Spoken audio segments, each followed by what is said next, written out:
İçinde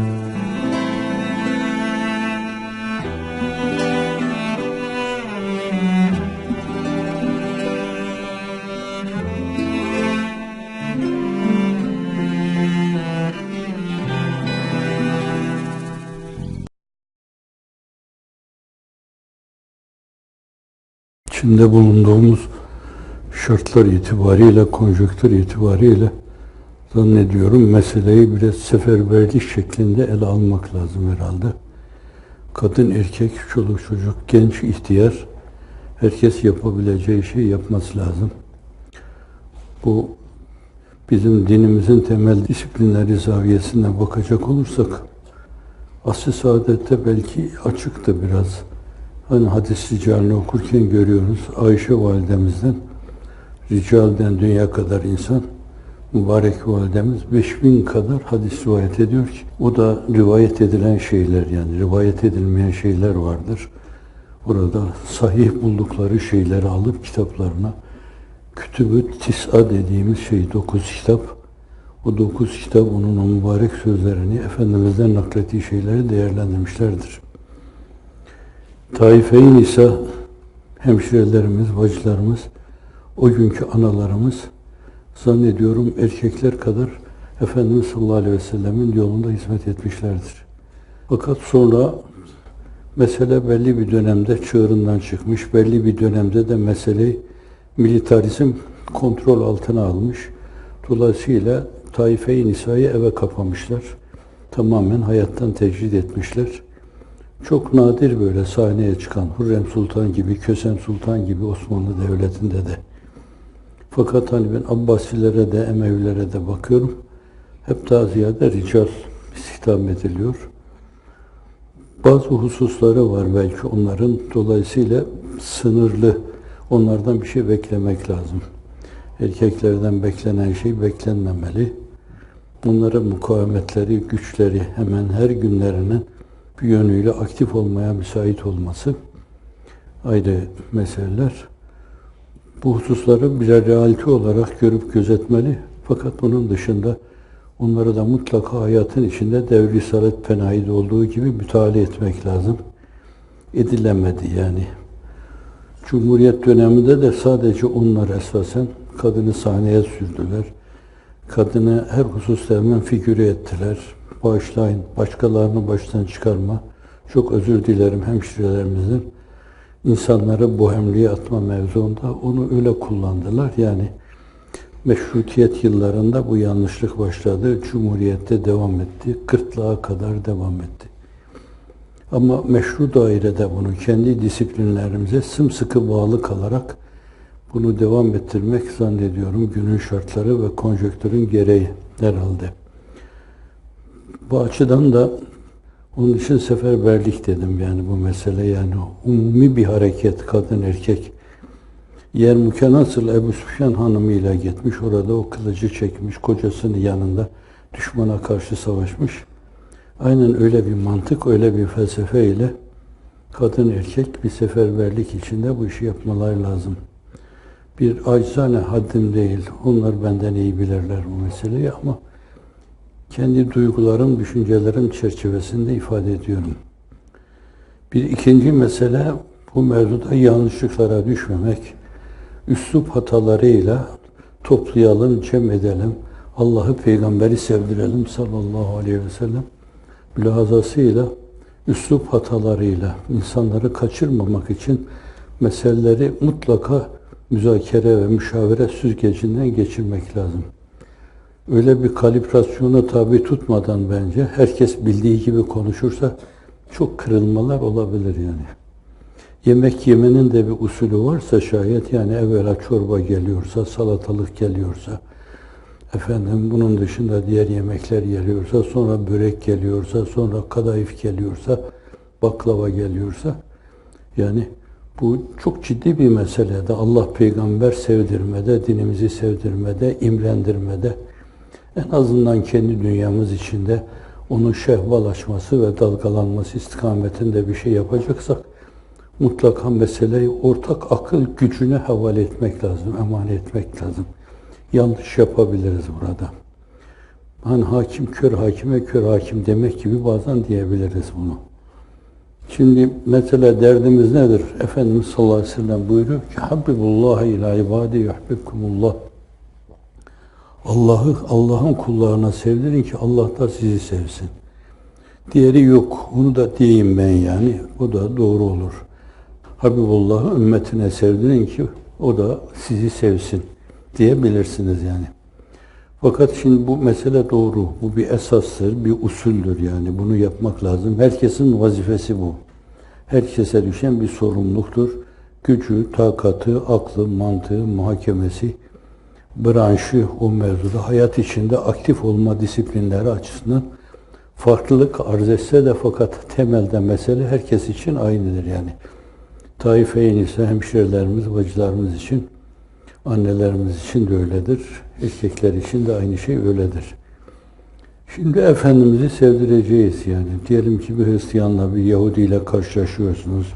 Bir Budist'le, bir Brahmanist'le, bir Konfüçyüs'le karşılaşıyorsunuz. Hemen böyle Efendimiz'i öne sürdüğünüz zaman, onlara onu sunduğunuz zaman tepkiye sebebiyet verebilirsiniz. Neden yani Buda değil, Brahman değil? Neden Upanishadlar değil falan derler yani. Bu açıdan da yani Efendimiz düşünün, antiparantez arz ediyorum. İlk Mekke'deki peygamberliği esnasında sokaklarda dolaşınca her karşılaştığı insana "Kulu la ilahe illallah tüflihu" diyor. Allah'tan başka mabudu bil hak, maksudu bil istihkak yoktur deyin, kurtuluşa erin diyor. Bakın kendi adı yok. Oysa ki işte orada la ilahe illallah bittiği yerde Muhammedur Resulullah. Zayıf bir rivayette Hz. Adem 40 sene başını semaya kaldırmadı hicabından dolayı. Zelleden bir sürçmedir o sadece. Yürüdüğü yer buzdu. Orada farkına varmadan bir adımını atarken isabetli atamadı. İçtihat. Dolayısıyla sürçtü. Ama 40 sene başını bir yönüyle Cenab-ı Hakk'a teveccühün ifadesi olarak semaya çevirmedi. Hep Rabbena zalemna enfusena ve illem tağfir lana ve terhamna lenekunenne minel hasirin dedi. Allah'ım Havva ve ben kendimize zulmettik. Yarlıgamazsan, mağfiret, merhamet buyurmazsan husranda, ziyanda, kaybedenler içinde oluruz dedi, yalvardı. Bir şeyden sonra aklına geldi bu. Cennetten uzaklaştırılırken onu görmüştü orada. Ya Rabbi Hz. Muhammed hürmetine beni bağışla, yargı dedi. Cenab-ı Hak ona dedi ki sen nereden Muhammed'i biliyorsun? Ben cennetten ayrılırken baktım o cennetin kapısı işte kale kapısı gibi. Enbiya-i İzam'a açık herhalde o kapı neyse. Üzerinde kapılar üzerinde yazılı levhalarda olduğu gibi. La ilahe illallah Muhammedur Resulullah. Baktım iki isim yan yana. Anladım ki nezd-i üluhiyetinde ondan daha kıymetli biri yok. Onun için onu şefaatçi yaparak sana teveccüh ediyorum. Beni bağışla. Bağışlaması adına o yalvarışlara bir kafiye koymak lazımdı. Bu kafiyeyi koyunca o da Cenab-ı Hakk'ın o engin rahmetine, mağfiretine mazhar oluyor. Antiparantez de bunu arz ettim. Şimdi ama bu insan ilk o müşriklere, Mekke müşriklerine 13 sene la ilahe illallah deyin, kurtuluşu erin diyor. Fakat burada zımnen esasen o nübüvvetini ifade ediyor yani. Sen kim oluyorsun yani? Hangi selahiyetle böyle şunu deyince insanlar cennete girer diyorsun. Şimdi bu mevzuda sen semaların bir vazifelisi, onun bir vazifelisi değilsen bunu söyleyemezsin ki. Zımnen bunu diyor ama fakat karşı tarafta enaniyet abideleri, günümüzün insanı her birisi birer enaniyet abidesi kesildiği gibi, birer egoist, egosantrist kesildiği gibi o günün o putperestleri, latçıları, menatçıları, uzzaları, isafçıları, nailecileri de her birisi adeta bir put. Herkes kendisine tapılsın istiyor. Günümüzdeki bazı kimseler gibi yani. Dokunursan ibadet olur, bayılıyor adam ona. Sana tapıyorum, bayılıyor. Bakara makara deniyor, bayılıyor onlara. Hiçbirine itiraz etmiyor. Bu enaniyete yenik düşme, nefse yenik düşme, hevaya yenik düşme. Onlar hevalarına yenik düşmüşler. Kalkar derler ki işte Abdülmuttalib'in torunu, yetim aynı zamanda, anası babası büyümüş bir çocuk. Kalkmış bize diyor ki Muhammedur Resulullah, ben Allah'ın elçisiyim. Semaların sözcüsüyüm burada. Ben ne dersem ona uyulması lazım derler. Fakat üslup bu yani. Esas nedir orada? La ilahe illallah Muhammedur Resulullah. Anahtar o. İşin içine girişin anahtarıdır. Açılmaz kilitler o anahtar açar.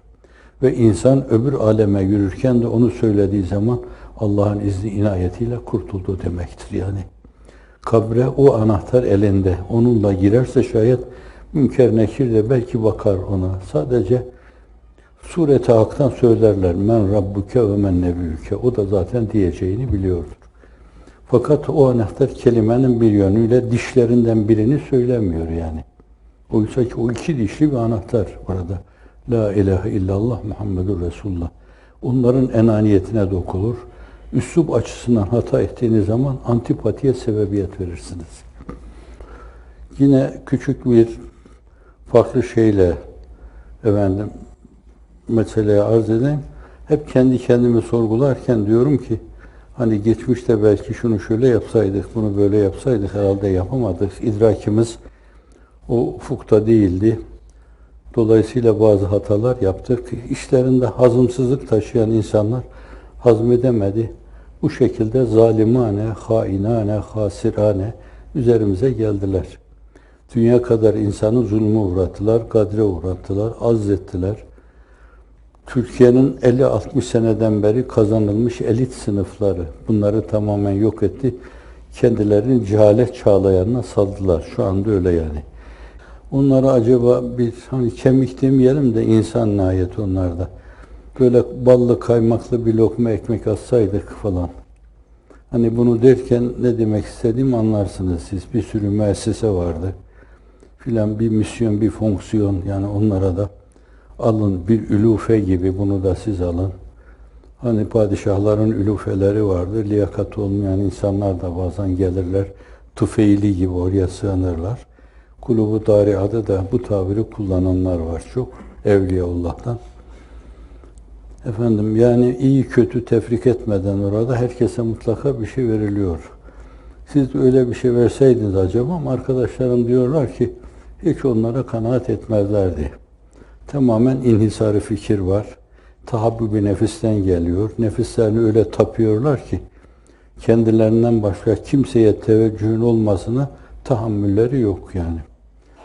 Ve çekememezlik, haset içinde yürüyorlar. Ve çekememezlik, haset öyle bir hastalıktır ki Üstad Hazretleri de diyor, hasit her şeyden, herkesten evvel kendini yakar diyor. Hasan Basri de diyor ki, ben haset edenden daha ziyade mazluma benzeyen bir zalim görmedim. Mazluma benzeyen bir zalim görmedim. Çünkü kendini ediyor esasen. Huzurunu kaçırıyor. Evet, diğer bir ifadeyle diyebilirsin ki bu çekememezlik, hazımsızlık öyle bir maraz ki psikiyatrist kliniklerinde bile tedavi edilemez. Tımarhanelerde bile tedavi edilemez. Şimdi insanlar böyle bir ruh haleti taşıyorlarsa zannediyorum ne verirseniz veriniz onlara illa hep ben diye Ramazan davulu gibi ses çıkarıyorlarsa bence hiçbir zaman seslerini neyi sesine çevirmeyeceklerdir bunlar. Hep güm güm bir ses duyacaksınızdır onlardan. Arkadaşlarımızın genel düşünceleri de bu ama ben kendimi sorgulamadan edemiyorum.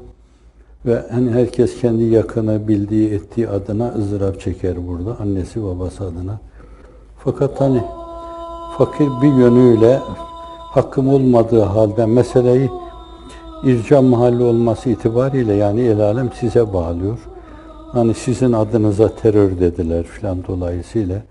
Şöyle böyle sizinle irtibatı olanları, iltisakı olanları derdest edip götürüyorlar. Hiç olmayacak şeylere müebbetler veriyorlar. Öyle oldu yani. Çok kıymetli insanlar, çok elit insanlar böyle şimdi o anda o cendere içindeler falan. Bütün bunların topunu birden düşününce kendimi affetmiyorum. Yani neredeyse günümün yarısında bunlar benim kafamı meşgul ediyor. Yani bunu şikayet mahiyetinde demiyorum. Hiç uyuyamadığım gün oluyor. Yatakta deniyorum, yastığı böyle koyuyorum, oturarak uyumaya çalışıyorum. Ağzıma bir tane pastil alıyorum, belki o bir şey yapar. Ama bir türlü bunları kafamdan atamıyorum yani.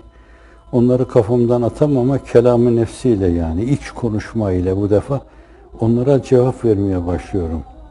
Hep onu düşünüyorum. Al sen de ağzının payını, al sen de ağzının payını. Gereksiz şeylere giriyorum. İsrafı zaman ediyorum, uykumu kaçırıyorum. Gündüz yapacağım şeyleri yapamıyorum. 2 aydır ben kalemi elime alıp müsvedde kağıtlarımı önüme koyup bir yazı yazamadım yani. Düşünün burada. Bunlar benim zaafımdan, yetersizliğimden, güçsüzlüğümden belki kadere rızasızlığından Cenab-ı Hak beni de size bağışlasın inşallah. Ama tabii böyle bir dönemde Efendimizin mukavemetini düşününce saldım kendimi ama dedim ben sen değilim ki ya Resulallah. Sen hususi Cenab-ı Hakk'ın matmaha nazarısın. Onun teyidi altındasın sürekli hep. Sana moral veriyor, ediyor, arkanda olduğunu söylüyor. La tahsen innallaha ma'ana Sevi Sultanlığında. Dostum tasalanma Allah bizimle beraberdir. Ve enzelallahu sekinetehu aleyhi ve yedehu bi cunudin lem terava diyor. Ben öyle çok duygulanarak ama ben sen değilim ki dedim. Bu açıdan da yani konumumu da bilmem lazım, zaafımı bilmem lazım, acizimi bilmem lazım burada. Ne kadarına dayanabileceksek dayanmalıyız ona. Durağanlığa girmemek lazım. Günümüzü ifade için günümüzdeki sabra aktif sabır diyoruz zaten. Yani falan filan kötülük yapmış, zulmetmiş, haksızlıkta bulunmuş. Bir şey deme, katlan sen de ona ama durağanlık içinde. Hayır öyle değil esasen. Şimdi bu şartlar, benim durumum bu konumlandırdığım bu durum neler yapmaya müsaittir? Bence onları yapmalıyım işte. Sizin Allah'ın izniyle yaptığınız şey de o yani. Hem erkeklerle, gençlerle, hem bu hemşirelerimizle, sizin annelerimiz dediğiniz annelerinizle.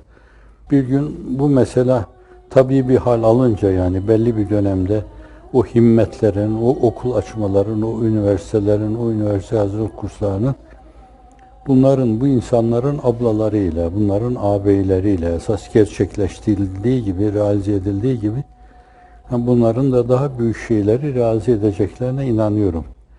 Şu anda dünyanın değişik yerlerine serpiştirilme olma mevzu, esasen Efendimiz sallallahu aleyhi ve sellemin o mevzuda hem bir isteği hem de bir gaye-i hayali olarak realize edilmesi mevzuunda zannediyorum önemli bir adım gibi geliyor bana. Madem Allah saçtı savurdu, işte üslupta hata etmeden anlatacağımız şeyleri bence bu pozisyonu iyi değerlendirip anlatmak lazım. Herkes duydu, bu bir fırsat. Dolayısıyla Nam-ı Celli Muhammed'in kendi buyurduğu gibi ismi şerifleri güneşin doğup battığı her yerde bir bayrak gibi dalgalanacak. Evet, böyle bir gaye-i hayale insan kendisini salması lazım. Allah onu mutlaka deryaya ulaştırır. Sonra o da yolunu bulur oradan. Bu defa buhar olur, havaya çıkar. Damlalar halinde pozitif, negatif yan yana gelir. Yine yağmur damlalarına dönüşür. Yine yerin bağrına akar. Yine insanlığın imdadına koşar. Nebatatın imdadına koşar. Yine çağlayan olur. Yine deryaya akar. Efendim hani tıpta bir tabir vardır. Fasit daire. Şimdi kısır döngü diyorlar. Buna karşılık biz de buna salih daire diyoruz. Doğurgan döngü. Evet. Öyle bir şeye vesile olur Allah'ın izni inayetiyle. Belki hani zaruretler esasen ya biraz daha dişimizi sıkıp bazı şeyleri mütalaa etmemiz lazım. Siyer felsefesine bakmamız lazım. Efendimizin hayatı seniyesini bir kere daha gözden geçirmemiz lazım. Risalelere bir kere daha baştan bakmamız lazım. Bu asrın çağın sözcüsü. Dolayısıyla çağın derdini en iyi keşfeden insanlardan birisi o. Efendim bu mevzuda o türlü şeyleri mütalaa etme zaruretini hissederek esasen biraz sorumlulukları o insanları bu türlü şeylerde derinleşmeye sevk edecek, zorlayacaktır yani. Kendilerini mecbur hissedecekler. Ben bunu belli bir dönemde komünizmin revaçta olduğunda Türkiye'de hep yaşadım yani. O kürsülerdeki konuşmalara şahit olmuşsunuzdur. Bazıları abdestsiz o gençler camiye gelirlerdi. Hep böyle sorular sorarlardı. İrticali verilen şeyler. Şimdi de işte buradaki insanların dertleri, problemleri nelerdir yani? Dolayısıyla onlara makul, onları ürkütmeyecek, kaçırmayacak şekilde cevap vermek için. Günümüzde düşünen insanlar ne demişler? Tabi onlara müracaat edeceğiz, bakacağız. Esasen bir zaman şartlar, konjonktür o insanları bir yönüyle yaptıkları işi ehil hale getirmeye zorlayacaktır dolayısıyla. Bazılarının belki arkadan ittirmeye ihtiyaçları olur yani. Kabiliyetim var, donanımım var, maşallahım var yani. Maksadını da çok rahat ifade ediyorsan. Böyle şeyi okumuş, Firdevsi'yi okumuş gibi konuştuğun her şey insanı bayıltıyor. Yani bu türlü böyle kabiliyetler varsa bunları pozitif şeylere biraz arkadan ittirmek lazım, tutturmak lazım. Dünyanın bu sesi soluğu duymaya ihtiyacı var. Çünkü eskiden beri bazıları zaten Müslümanları terörist görüyorlardı. Şimdi dünyanın değişik yerlerinde Müslümanlığı, onun kaderini temsil eden insanlar ona doğrudan doğruya terörist dedirttiler yani. Müslümanlığa terörist dedirttiler. Onun öyle olmadığını, onun esasen humanizmin üstünde esasen çok önemli semavi bir din olduğunu anlatmak lazım. İnsanların o mevzuda kendi ihtiyarlarıyla seçeceği bir yolu seçmiş, kendi ihtiyarlarıyla yaşayacakları şeyleri yaşıyorlar. Hepsi bu yani. Hür iradeyle, adalet mülahazasıyla, hürriyet düşüncesiyle yapıyorlar.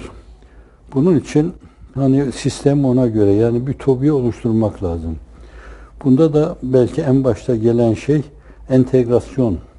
Bulunduğumuz ülkede kılığımızla, kıyafetimizle, saçımızla, sakalımızla bir farklılık arz ederek dini mübinin emirleri çerçevesinde yapacağımız şeyleri yaparız. Hemşirelerimizin şu anda yaptıkları gibi, sizin yaptıklarınız gibi.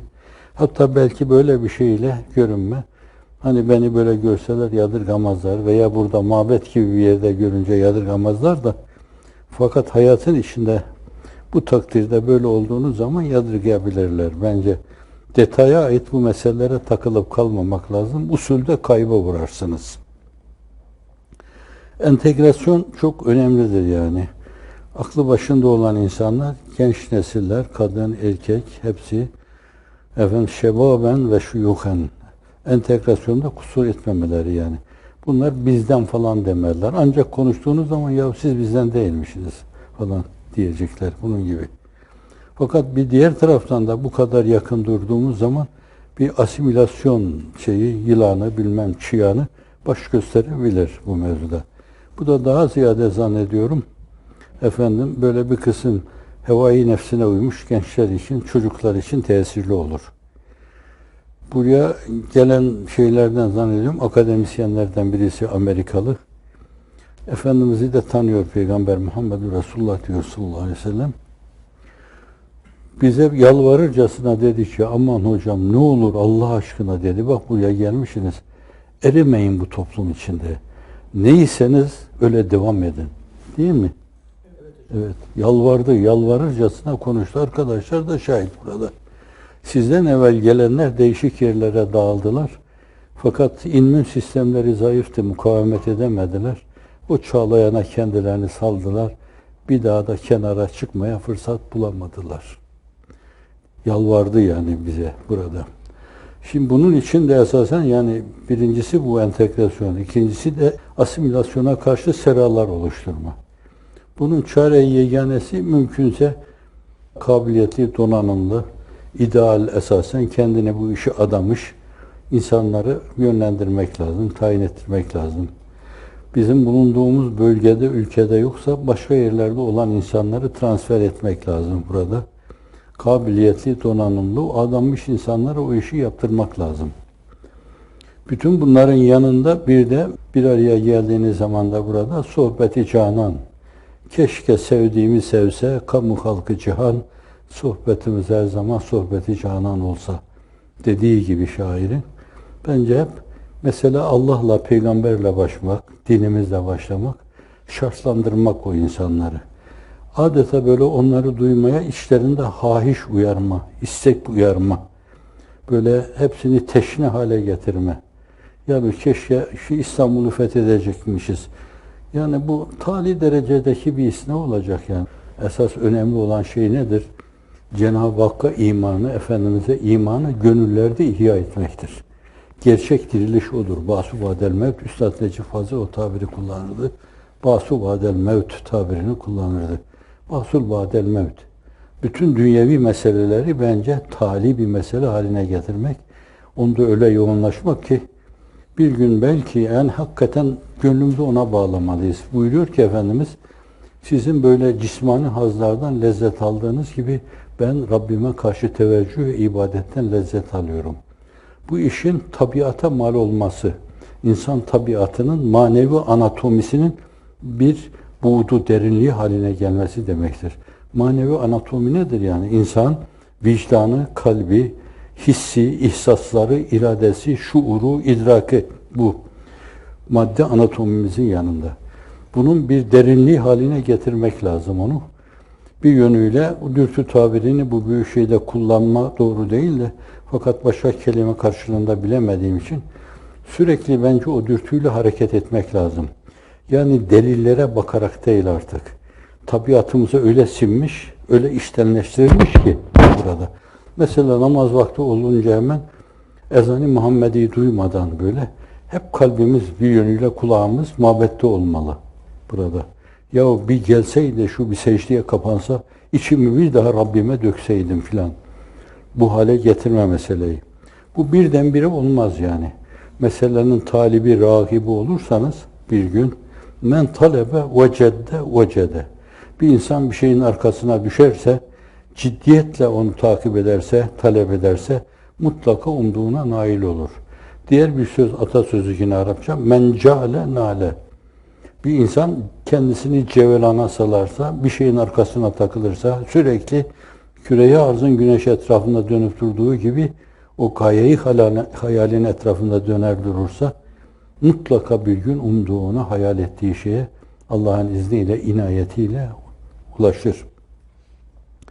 Bu açıdan o işte tatil aralıklarını genç nesillere karşı, çocuklara karşı, kadın, erkek, kız, çocuk bu surette değerlendirmek suretiyle efendim burada bir kayıp yaşamayız Allah'ın izni, inayetiyle. Bir taraftan entegrasyon gerçekleşmiş olur. Bir diğer taraftan da başka zeminlere kaymanın önlü bizim oluşturduğumuz seralarla engellenmiş olur Allah'ın izni, inayetiyle. Fakat ara vermeden bence bunlar yapılmalı. En kötü şartlarda yani darbelerin olduğu dönemlerde arkadaşlar bilirler. Arkadaşları böyle rehabilite etme adına, belki moralize etme adına hep kamplar yapılıyordu. Askerler basıyorlardı o kampları ama günümüzünkiler gibi böyle insafsız değillerdi yani. Efendim basıyorlar bir şey değil, götürüp istintak ediyorlardı, bazen bırakıyorlardı. Bazen belki bir iki ay yatan oldu yani. Böyle müebbet falan yoktu o zaman. Evet. Şimdi o tehlikeli günlerde yani hakikaten artırıldı. Zannediyorum Türkiye'ye de yayıldı yani her yerde. Sonra o mevzuda da modernistyona geçildi. Yani bu defa otellerde yapılmaya başladı. Yani kim bilir gelecekler bu gidişle daha neler vaat ediyor onu şimdiden kestirmek mümkün değil. Burada öyle donanımlı yetişmiş, immün sistemi gelişmiş, aynı zamanda mukavemeti gelişmiş. Artık her türlü mikroba karşı vücudun bir mukavemeti var yani. Mikrop kendini vücudunuza salınca kendi kendini tehlikeye atmış oluyor. Öyle. Adeta sürekli bir antibiyotik alıyor gibi bir şey olacak Allah'ın izni, inayetiyle. Burada yetişmiş nesiller öyle mukavemetli olacak. Bunu göreceksiniz. Biz gideriz öbür tarafa da geldiğiniz zaman sorarım ben size nasıl oldu diye inşallah. Cenab-ı Hak beni size bağışlasın, orada bir araya getirsin inşallah. Evet. Bu da bir yani burada kendimizi, neslimizi korumak için dedim. Sözü uzattım, başı arttım. Hakkınızı helal edin. Beldelerimizdeki ablalarımız, kardeşlerimiz namına bizi burada kabul ettiğiniz için çok teşekkür ederiz. Estağfurullah. Burada geçirdiğimiz vakitler hizmet-i imaniye ve Kur'aniyenin inkişafı adına bizlere ışık oldu. Estağfurullah. Bizlerle hasbihal etmeniz, Taife-i Nisa namına hepimize aşk ve şevk oldu. Sevdiğimiz ve gönül verdiğimiz hizmetimizin kabulü adına fikir teatisinde bulunduk. Bu zor süreçte sesiniz, soluğunuz, sohbetiniz, eserleriniz kuvve-i maneviyemizi takviye edip gönüllerimize inşirah saldı. Bize bugünü bahşedip bir arada tutan Rabbimize hamdolsun. Bunlara vesile olan sizlerden ve emeği geçen tüm abilerimizden Allah ebeden razı olsun. Amin. Rabbim sizleri başımızdan eksik etmesin. Sağlığınıza her daim duacı ve dualarınıza muhtaç kardeşleriniz. Çok teşekkür ederim. Allah razı olsun. Cenab-ı Hak iştenliğinizle, vicdan enginliğinizle sizi payidar eylesin. Çok önemli hizmetlere vesile kılsın. Hizmette birlerinizi bin eylesin inşallah.